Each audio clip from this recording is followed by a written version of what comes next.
Hello to all of you, the viewers of Poland Daily Culture, and today more Poland Daily Religion, because we're talking about two extremely important characters in our history, that is John Paul II and Prymat Wyszyński, and the museum dedicated to them.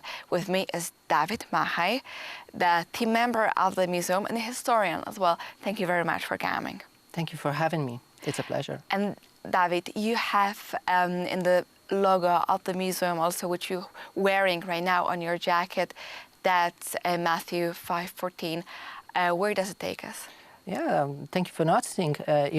This is actually the part of our shortened name of museum, because, Museum of John Paul II and Prymat Wyszyński is quite mouthful to say, but MT 514 is a very concise and, I would say, precise name of our museum.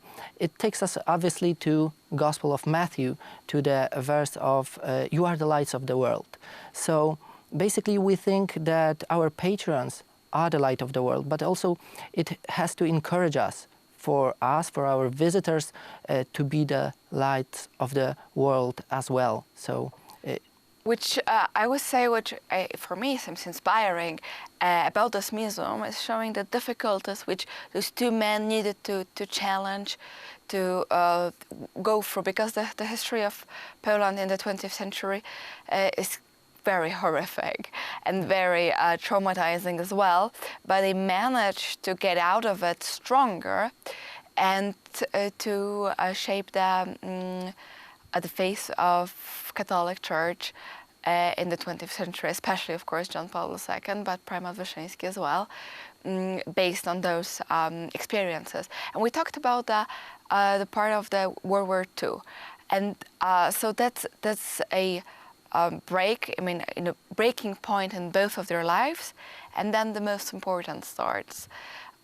Tell us where this exhibition takes us forward. Yeah, the next zone actually takes us to the post-war Poland, when Stefan Wyszyński becomes firstly the Archbishop of Gniezno, and then Archbishop of Warsaw as well. So he becomes a Prymat, the first in the Polish Church. He becomes a leader, very young leader, one needs to add.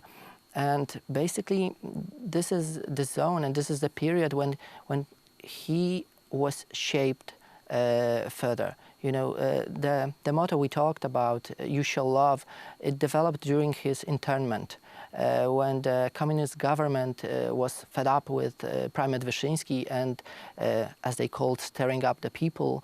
Obviously, they tried to, take him apart from the people. So he was internment during 1950s. And in this time, in his prison diaries, he wrote that they won't force me with anything to hate them. And I think personally that this is a development of this motto, which, shaped him during the Warsaw Uprising.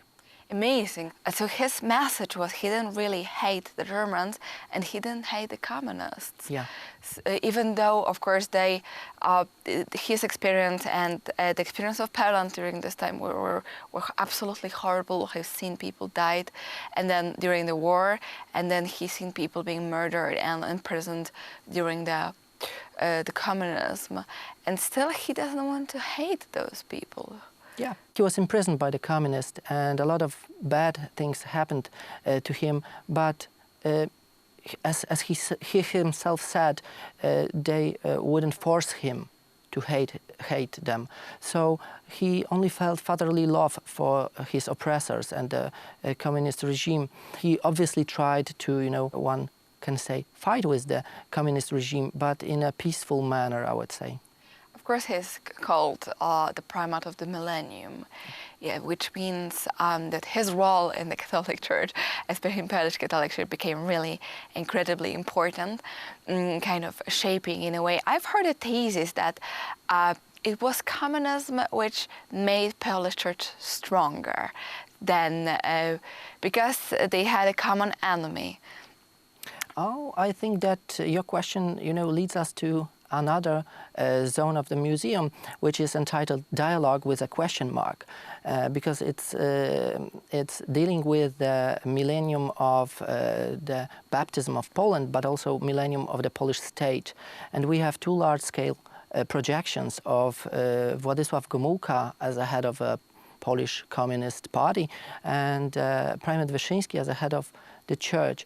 And this dialogue with the question mark show us that they tried to speak to masses, but they speak obviously almost entirely another language.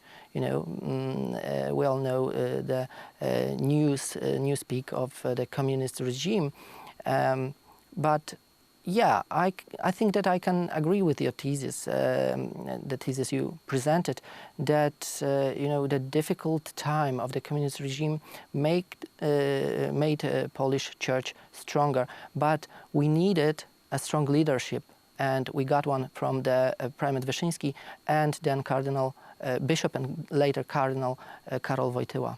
And we will put a point here. So for you, think about it.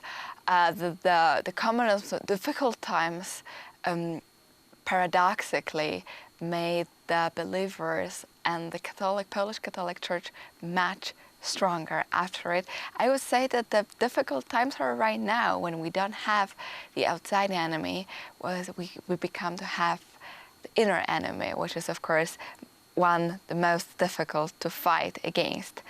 But the most important, come to the museum in Wilanów, because you might be surprised. And this exhibition might take you to some completely other way of thinking about Poland. Thank you very much for watching Poland Daily Culture.